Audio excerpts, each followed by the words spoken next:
আসসালামু আলাইকুম। Welcome to রুমাস teams kitchen. আজকের রেসিপি চানা ছোলার। তো চানা ছোলাটাকে আমি ওভারনাইট ভিজিয়ে 2টো সিটি দিয়ে শুধুমাত্র নুন দিয়ে সেদ্ধ করে রেখেছি।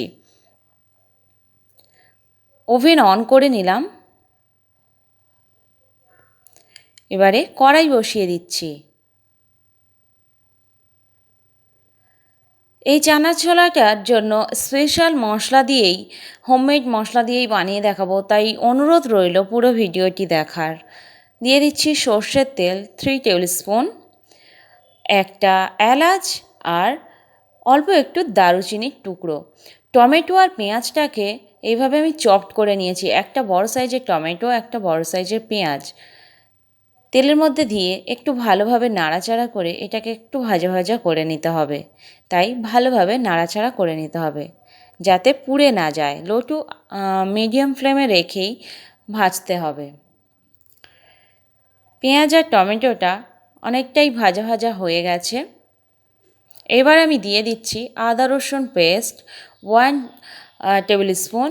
আদা রসুন একত্রে পেস্ট করা আছে 1 টেবিল স্পুন। আবারও একটু ভালোভাবে কষিয়ে নিতে হবে।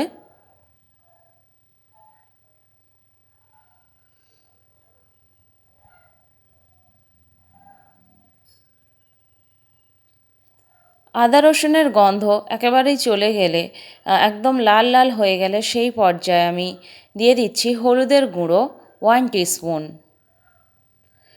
কাশ্মীরি রেড চিলি পাউডার দিয়ে দিচ্ছি 1 টেবিল স্পুন।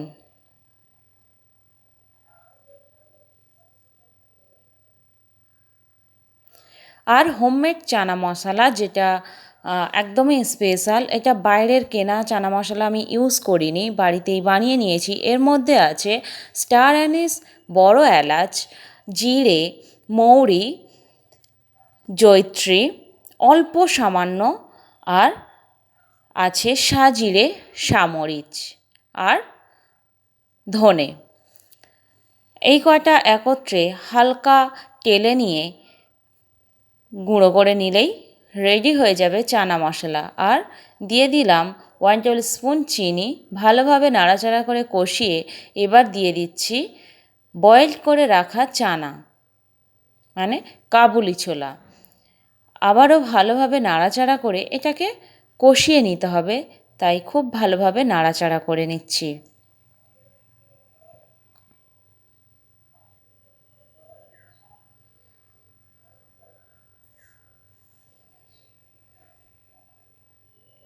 দিয়ে দিচ্ছি স্বাদ মতো নুন।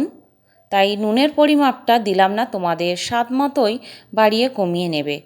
আমার এখানে 250 গ্রাম চানা ছোলাটাকে ভিজিয়ে রেখেছিলাম।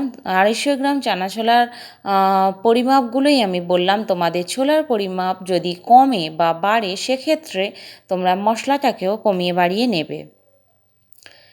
চানা ছোলার স্পেশাল যে মশলাটা আরও একবার বলে দিচ্ছি: ধনে, জিরে, বড় এলাচ, স্টার অ্যানিস, সাজিরে, সামরিচ, মৌরি, রাঁধুনি একত্রে গুঁড়ো করে রাখা। আমি ডেসক্রিপশান বক্সে আবারও মশলাটা ভালোভাবে লিখে দেব, প্লিজ চেক করে নেবে। ডেসক্রিপশান বক্স থেকে মশলার পরিমাপগুলো দেখে নেবে। পানি দিয়ে নিয়েছি পরিমাপ মতো। এবার 2 টেবিল স্পুন পানির মধ্যে 1 টেবিল স্পুন কর্নফ্লাওয়ার দিয়ে নিয়েছি। যদি তোমাদের কাছে কর্নফ্লাওয়ার অ্যাভেলেবেল না থাকে, এই জায়গাতে তোমরা ময়দা দিতে পারো। আবার 1 টেবিল স্পুন বেসনও হালকা টেলে নিয়ে এর মধ্যে ছাঁকুনির দ্বারা ছেঁকে দিতে পারো। এটা জাস্ট একটু গ্রেভিটা ঘন হওয়ার জন্যই, আদার্স কোনো কিছু না। তোমরা 3টের মধ্যে একটা দিতেই পারো। দিয়ে ভালোভাবে নাড়াচাড়া করে 6 থেকে 8 মিনিটের জন্য আমি বন্ধ করে দিলাম। তারপরে খুলে একটু নাড়িয়ে দিচ্ছি। এবার চামচ দিয়ে এইভাবে আমি কয়েকবার প্রেস করে নেব, যাতে কয়েকটা ছোলা একটু থেঁতলে যায়। তাতে করে কাবুলি ছোলার টেস্ট পারফেক্ট দোকানের মতোই হয়। সব ছোলা যদি গোটা থাকে অতটাও টেস্ট ভালো আসে না। তাই হাত দিয়ে 5-6 বার একটু প্রেস করে কয়েকটা ছোলা জাস্ট থেঁতলিয়ে দিতে হবে। এবার 6 থেকে 8 মিনিট আবারও ঢাকা দিলাম, দিয়ে ভালোভাবে নাড়াচাড়া করে নিচ্ছি। দেখো গ্রেভিটা কত সুন্দরভাবে, খুব পাতলাও না আবার খুব ঘনও না, ঠিক এই রকমই রাখতে হবে। ঠান্ডা হয়ে যাওয়ার পরে আরও একটু ঘন হয়ে যায়, তাই এই পর্যায়ে আমি ঢাকা দিয়ে অফ করে দিচ্ছি ওভেন। ভালো লাগলে অবশ্যই লাইক করো, ভিডিওটি দেখে চলে যেও না। প্লিজ লাইক, কমেন্ট, শেয়ার করতে ভুলো না। এখনও পর্যন্ত যারা আমার চ্যানেলটি সাবস্ক্রাইব করনি, প্লিজ চ্যানেলটি সাবস্ক্রাইব করে দাও, পাশে থাকা বেল আইকনটি প্রেস করে দাও, যাতে করে আমার ভিডিও সবার আগে তোমার কাছে পৌঁছে যায়। দেখতে যতটাই ভালো, খেতে সত্যিই অসাধারণ। সবাই খুব ভালো থাকো আর আমাকে সাপোর্ট করো। আল্লাহ হাফিজ।